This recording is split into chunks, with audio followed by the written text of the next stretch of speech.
Well, hello, hello, hello. Much love to you all. May God bless you all. Hit that like button. I have made my way back from Miami after street preaching and spending a little time with the family. I'll share at the end of this the video if you had missed it, the street preaching out there on Miami Beach. So now we're back, and tomorrow at 10:30 a.m. Eastern, we will be having church, be continuing the Red Letter series. And also check out on the community tab daily. I had shared a graph that had shown that they have suppressed the channel 80% more than they did the previous 2 months. We're about down in 80% of notifications on this channel this month. So I also reshared on there from over 3 weeks ago when I was warning everybody about the eclipse, got so much mockery from it. Now everybody in the world is warning about things about it. I've just given you what the Spirit gave to me, that I'm not going to be watching all this. I'm going to be in my Bible with my family in prayer, because that, after all, that's biblically watching. That is what the Bible means by biblically watching, so that when he comes as a thief in the night, you're found written in the Lamb's Book of Life, because you're focusing on Christ. We continue to see many, many more warnings that are issued out that have never been issued out before. Now the FAA warns of air travel disruptions in the path of the April 8th eclipse. Also heard something about 16,000 lightning strikes on the path of totality. So they're saying that there will be disruptions in air travel before, during, and after the solar eclipse. I have no idea why after or even before. I can understand maybe during. Guys, there's a lot of weird things taking place with this, and I really think that the government is planning something. Not trying to be a conspiracy theorist, but really think they're planning something here, guys, and that's why I'm focusing on Christ even more. Speaking of that, next Monday, I do believe Monday, we are going to do prayer hour that we do every month. That's also because I pushed back when I fast. A lot of people are going to fast with me. That Monday till Wednesday, we will be fasting. So if anybody wants to join that with many others, join us. So the FAA warned pilots to prepare for operational changes and higher than normal traffic volume at airports. A lot of people are traveling during this, of course, but I don't understand about the disruptions in the air um, during, before, and after. Because also we see now officials warn of widespread cell phone disruptions ahead of the solar eclipse. Just like AT&T went down a couple weeks ago. Now they're saying you may not have cell phones. Uh, Also, it was, I think, just a couple days ago, they're deploying the National Guard in numerous places. Um, Now, the officials are warning that the April solar eclipse could cause widespread disruptions to cell phones. Millions of tourists are expected to flock to certain states along the solar eclipse path, which is happening on April 8th. NASA has revealed that the solar eclipse will cross North America, passing over Mexico, the United States, and Canada. Depending on the weather, the first location will experience totality in Mexico's Pacific coast, which will happen around 11:07 a.m. So the path continues through the U.S. from Texas, Oklahoma, Arkansas, Missouri, Illinois, Kentucky, Indiana, Ohio, Pennsylvania, New York, Vermont, New Hampshire, and Maine. So NASA says that small parts of Tennessee and Michigan will also experience the solar eclipse. It will also be visible from southern Ontario, moving through Quebec, New Brunswick, Prince Edward Islands, and Cape Breton. So, um, I don't know. There's a lot going on. It says 1 million tourists heading to Texas, 500,000 flocking to Indiana and Ohio, where Richland County is, about 400,000 visiting New York. It is feared that this huge influx of people gathering to watch the eclipse could cause problems with cell phone connectivity. Well, why would it cause problems with cell phone just from massive amount of people? Maybe because a lot of people are chipped. Maybe because a lot of people got a certain thing during 2020. Maybe also because um, maybe, just like I'd said, maybe they're chipped. Hey, as soon as the EMP hits with the person that got the Neuralink, his brain's probably going to fry too. But yeah, people say you're probably being evil if you're saying stuff like that. But just speaking the truth here. So there was a strong, shallow 6.5 earthquake that hits the Java Sea in Indonesia. So this just happened not too long ago.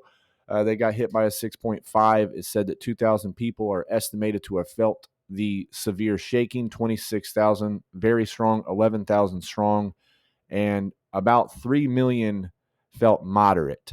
There was no tsunami threat for this earthquake. They issued a yellow alert. So no idea what else, no aftershocks that I've checked on to see how big the aftershocks were. But also, we see reports of leprosy cases are spreading in Florida. We were talking about this last year. It's continuing now. We had just left Florida. And if you see a lot of the things that go on during spring break, which are not on camera, like when we went to Mardi Gras, you could potentially see why things like this are happening in these type of lands based on all the tourism they get for a lot of sinful parades and sinful type of activity taking place. So it says there is about 200,000 cases of the disease that occur every year in 120 countries worldwide and are often associated with contact with armadillos. The U.S. is experiencing cases that crept upwards with the number of infections across the country more than doubling over the past decade, both in people exposed to armadillos and those who aren't. So it says that the disease control and prevention last year, there were 159 new cases of leprosy in the U.S. in 2020, around a fifth of which were in Florida. Of Florida cases, 81% were found in Central Florida.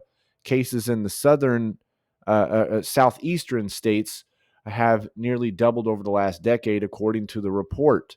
Florida reported 10 cases of leprosy between 2002 to 2014. This rose to 29 cases in 2015. There were 15 new cases in 2023. So we're seeing this is continuing to grow for some reasoning. So just to go over this in case anybody doesn't know, it affects the skin, it affects the nerves, the upper respiratory tract, the eyes, causes symptoms of skin lesions, which like your skin be eaten away, which may be lighter or darker than the surrounding skin and may lack sensation. So you'll feel numbness or weakness in your hands, feet, nerve damage. In severe cases, deformities and disabilities come from this. All right, so the red heifers to be sacrificed in Israel during 2024 with a big question mark. It says, since the time of Moses, only 9 have been sacrificed. We know that 5 were sent from Texas to the land of Israel. There's been a lot of talk about this stuff. So they're telling you the clock is ticking. I'm only going to read key notes on this. Key notes. It says the clock is ticking. If the heifers get too old, they will no longer be qualified. All right, so we're going to go down a little further here. So it says that last month, All Israel News reported that the Temple Institute wants to conduct a sacrifice before Passover of 2024. As of now, 4 of the heifers remain blemish-free, according to the Temple Institute rabbis. They hope to carry out the ceremonies before Passover 2024. Now, this falls on April 22nd, or it depends on what calendar you're listening to. There's also other calendars that say April 2nd. So it really depends if it's like a lunar or a solar calendar. But we know a lot of them are going to celebrate it on April 22nd. So it says this is a month away. So this is where we're going to get into a few other things talking about on this. So we know that there has been a lot of speculation on social media that the red heifer sacrifice could potentially take place on March 29th because of the Sabbath of the red heifer begins at sundown that evening. We see that the Hebrew year 5784 begins at sundown on March 29th, 2024, and ends at nightfall on Saturday, March 30th, 2024. So the Shabbat of the red heifer takes place on the Shabbat before the Shabbat of in preparation for the Passover. Numbers 19, verse 1 through 22 describes a lot of what we're talking about, but also you will not see an age put on them. That's a Talmud belief about the age. Of course, yes, they cannot be too old, but there never is an in particular age given. I've had many videos with the Yanuka and all this that we've talked about on a Yanuka playlist.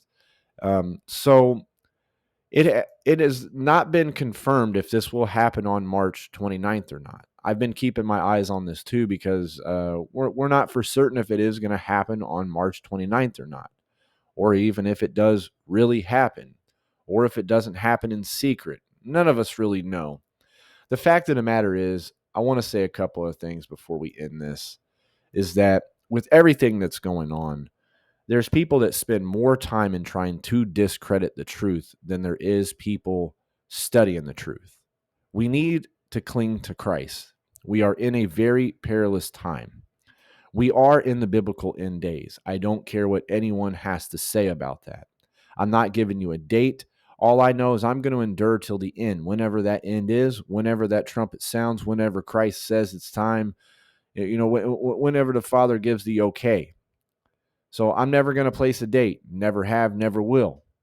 All I know is we are living in the biblical end days, and we need to focus on Christ. We need to fellowship together. The book of Hebrews warns us, do not forsake the gathering together in that day, that approaching day.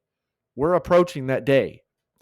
More people are more focused on signs than they're focused on Christ. You also got to remember in the book of Acts, these angels told the men of Galilee, why do you stand gazing up in the sky? The same Christ that went up will come down in the same way. So we know he's going to return. I have no worry about what's going to happen. He's going to return. Every sign we were given of and being warned, there's so many people discrediting a lot of the signs, so many people discrediting the Bible, so many people discrediting the name of Christ, so many people discrediting the name of the Father in heaven. We also see the book of Hosea says that my people perish for a lack of knowledge. People don't study. Let me tell you, the Satanists, the Muslims, the unbelievers, all these people that I experience in the streets, they put more study time in to discredit a Christian than a Christian puts in studying who they worship. So we need to be focused, eyes on the prize, looking forward, pressing towards the mark, as the book of Philippians says. Hit the like button. Join us tomorrow at 10:30 a.m. Eastern. It's going to be a good word. Why? Because anything in the Bible is a good word. Anything that's in the Bible is a good word. And I know that the Lord is going to go before me in the battle anytime that I speak. And that's just the confidence I have in my strong tower. The name, which if we read that in Hebrew means Shem, the name, authority, the authority of the name that goes before us. May God bless you. If you like videos like this, hit the like button and subscribe. Much love to you all, and may God bless you.